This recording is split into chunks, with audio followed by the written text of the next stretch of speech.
Tiene la palabra el asambleísta Vicente Tayán.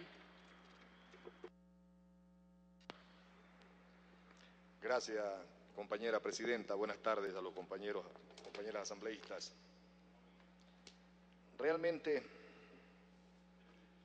hace algunos meses atrás, cuando a través de la prensa que el Ejecutivo enviaría una nueva reforma tributaria a la Asamblea, en principio me extrañó porque esta habría sido la cuarta reforma tributaria en este gobierno, pero en el fondo mantenía y abrigaba la esperanza de que una vez que habían pasado todas las campañas políticas en el Ecuador y una vez que se había hecho reelegir el presidente Correa, ahora sí por fin pensara en el país y se sentara a gobernar para los ecuatorianos y que cumpliera su palabra de varias campañas políticas de no más impuestos para el pueblo del Ecuador.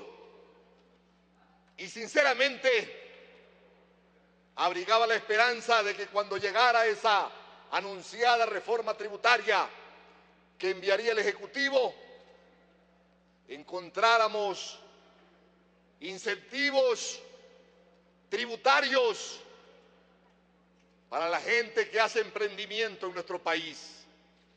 Encontráramos en esta reforma tributaria incentivos para ecuatorianos que no se sigan llevando el dinero porque el Estado les ofrezca exoneraciones de impuesto a la renta para el caso de emprendimientos nuevos que vayan a generar empleo, porque ya las cifras el año anterior eran alarmantes y este año las cifras son escalofriantes en cuanto a la pérdida de empleo real en el Ecuador. En el último padrón electoral habíamos, si sacamos a los menores de edad y a los militares y policías, más de 9 millones de ecuatorianos empadronados, casi todos en condiciones de trabajar. Esa es la verdadera población económicamente activa, la población que necesita trabajo. Pero una vez que revisamos las estadísticas del Instituto Ecuatoriano de Seguridad Social del Ecuador, vemos que apenas hay 1.600.000 ecuatorianos afiliados al Seguro Social, de esos 9 millones que están en condiciones de trabajar. Eso significa que los subempleados en el Ecuador, el hombre que sale en la mañana y compra en el mercado 50 manzanas para irlas a vender en alguna de las esquinas de las ciudades más grandes del Ecuador, suman ya más del 52% de los ecuatorianos. De ahí que cuando leí el proyecto de reforma tributaria enviado por el Ejecutivo, me llevé una gran decepción. En este paquete lo único que hay es más impuestos para el pueblo del Ecuador. Aquí no hay un solo incentivo para generar trabajo, que es lo que los ecuatorianos más necesitamos. Y nos estamos quejando todos los días de que crece la delincuencia en el país.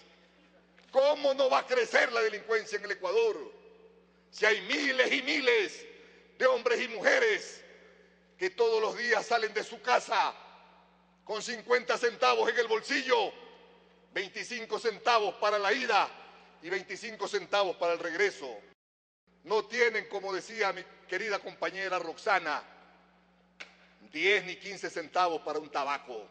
Tienen para ir y para regresar. En muchas ocasiones, casi todos los días regresan con las manos vacías a su casa. Esa es una gran fuente de la delincuencia.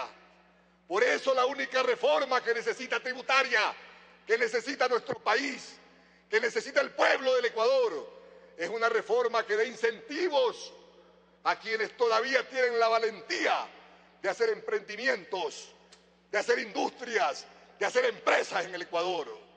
Esa es la reforma económica y tributaria que este país necesita. Pero esta mañana y tarde tengo una gran satisfacción.